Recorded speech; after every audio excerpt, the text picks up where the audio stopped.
Rewa police पर एक बार फिर गंभीर आरोप लगे हैं, जहां बिछिया थाना पुलिस पर फरियादी के साथ अमानवीय व्यवहार करने का आरोप लगा है।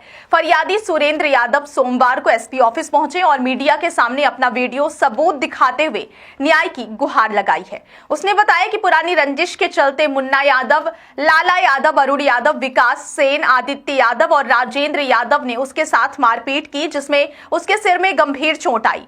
आरोपियों में मुन्ना यादव सरकारी नौकरी में है, जबकि लाला यादव ठेकेदारी करता है। फरियादी ने आरोप लगाया कि घटना की शिकायत लेकर जब वह बिछिया थाना पहुंचे तो पुलिस ने न केवल उसकी रिपोर्ट दर्ज करने से इनकार कर दिया, बल्कि उसके साथ आए भांजे से अमानवीय तरीके से डिब्बे में रखा पानी उठवाकर टॉयलेट साफ करवाया। उसका कहना है कि इस घटना का वीडियो भी उसके पास मौजूद है। पीड़ित का कहना है कि यह कई बार एसपी ऑफिस और आईजी ऑफिस में शिकायत कर चुका है, लेकिन अब तक किसी भी आरोपी पर कार्रवाई नहीं की गई है। उसका स्पष्ट आरोप है कि बिछिया थाना पुलिस आरोपी मुन्ना यादव को बचाने की कोशिश कर रही है। लाचार होकर आज वह फिर एसपी ऑफिस पहुंचा और उच्च अधिकारियों से निष्पक्ष कार्रवाई की मांग की।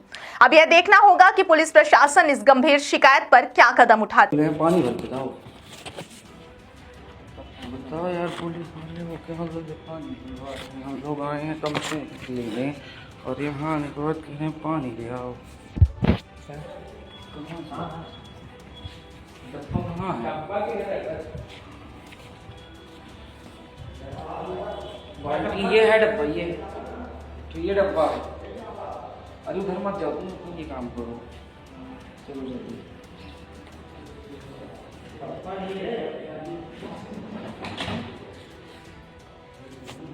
अमृत पानी सर ये वाले डब्बे में, ये वाले डब्बे में।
चलो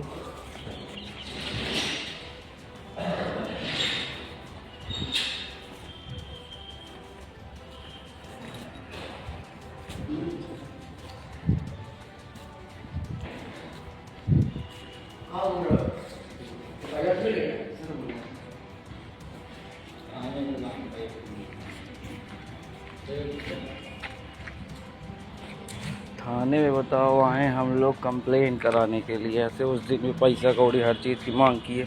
आज तुम आए हो, हम आए हैं। हम लोग हैं कौन? अब इधर करता हम लोग हैं घायल ना, हम लोगों के अच्छे से मेडिकल करवाएं पुलिस वाले ना, देख लो अच्छे से रिपोर्ट लिखे ना, हम लोगों को रिपोर्ट दी है। आज आए हो तुम तो तुमसे लेटरिन का पानी भी भरवा रहे हैं पुलिस वाले।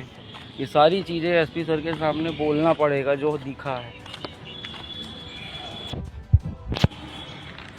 साले बताओ, जनता की सेवक के लिए हैं और जनता एक साथ हर कर्म करो थे ना।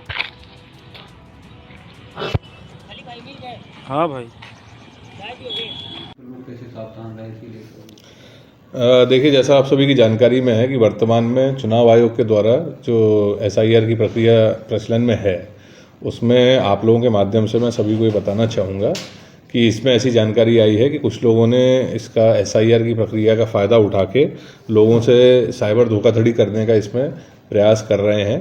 तो इसके विषय में मैं सभी को ये कहना चाहूँगा कि उसमें सभी लोग ये ध्यान रखें कि यदि कहीं से कोई ओटीपी आता है और उसके बाद कोई कॉल करके अगर उस ओटीपी को मांगता है कि हम चुनाव आयोग से बोल रहे हैं और हमारा एसआईआर का काम है और आपको ओटीपी आया है और आप इसके लिए हमें अपना ओटीपी भेज दें, तो किसी भी व्यक्ति को कॉल के माध्यम से, मैसेज के माध्यम से, व्हाट्सएप के माध्यम से किसी भी तरीके से किसी व्यक्ति को कोई ओटीपी देने की आवश्यकता नहीं है। यदि कोई कुछ कहता है तो आप उसमें उसको ये कहिए कि हम अपने बीएलओ से इस विषय में बात करेंगे, उनसे संपर्क करेंगे और जो जानकारी देनी है अपने बीएलओ को ही देंगे। ठीक है। दूसरी चीज़, अगर वो कहता है कि किसी प्रकार की कोई एप्लीकेशन इंस्टॉल करनी है, सपोज SIR.APK, जैसे एंड्रॉयड के फ़ोन में अगर कोई APK की फ़ाइल आपको बोलता है कि ये आप अपने इसमें इंस्टॉल कर लीजिए, तो किसी तरह की कोई APK फ़ाइल जो है एप्लीकेशन की, उसको डाउनलोड करके इंस्टॉल मत करिएगा अपने फ़ोन पे। और तीसरा, किसी भी तरह के अगर कोई मैसेजेस या कोई कॉल या कोई इस तरह की चीज़ें आती हैं या ईमेल आते हैं और उसमें नाम जो है सरकारी उससे मिलता जुलता हो, तो भी इसके भ्रम में मत आइएगा। और कभी भी आपको लगे तो सबसे पहले अपने बीएलओ से उसके विषय में संपर्क करिए, और अगर आपको संदेह होता है या कोई और बात होती है तो आप उसके विषय में अपने निकटवर्ती थाने से भी उसके विषय में आप संपर्क कर सकते हैं। साइबर फ्रॉड के बारे में लोगों से क्या अपील करना चाहिए? साइबर फ्रॉड के लिए देखिए, दो चीज़ों का हमेशा ध्यान रखिए, एक आपका लालच और दूसरा आपका भय। ये दो चीज़ों की वजह से व्यक्ति जो है वो इस फ्रॉड के चक्कर में उलझता है। कई बार वो आपको भय दिखा के करते हैं, जैसे आजकल डिजिटल अरेस्ट और उसके माध्यम से होता है, या फिर आपका खाता बंद कर देंगे, या आपका इसमें से चुनाव में से नाम कट जाएगा, या कोई इस तरह का यदि आपको डर दिखाता है तो किसी से डरने की आवश्यकता नहीं है। दूसरा, यदि आपको किसी तरह का लालच देता है कि आपका इतना पैसा बढ़ जाएगा, आप इसमें इतना पैसा डालिए, शेयर मार्केट में इतना डालिए, आजकल शेयर मार्केट को लेकर कई जगह जो इस तरह के फ्रॉड्स हो रहे हैं, या आपकी लॉटरी निकली है, या आप इसको धंधे को करना चाहते हैं, इस धंधे में आपको इतना पैसा मिलेगा, ऐसा कोई भी अगर आपको अप्रत्याशित लाभ से संबंधित अगर कोई लालच दे रहा है, तो जीवन में कोई भी चीज़ मुफ्त में नहीं मिलती है, इस बात का ध्यान रखिए। कहीं भी कोई ऐसी स्कीम नहीं है कि जो आपको अचानक ही एक दिन में अमीर बना देगी। तो इसलिए किसी भी ऐसी चीज़ों में अपना पैसा मत डालिए और इन्वेस्टमेंट मत करिए, ना उसमें किसी तरह का आप जो है OTP के माध्यम से अपने पैसे किसी खाते से किसी खाते में बिना जानकारी के ट्रांसफ़र मत करिए।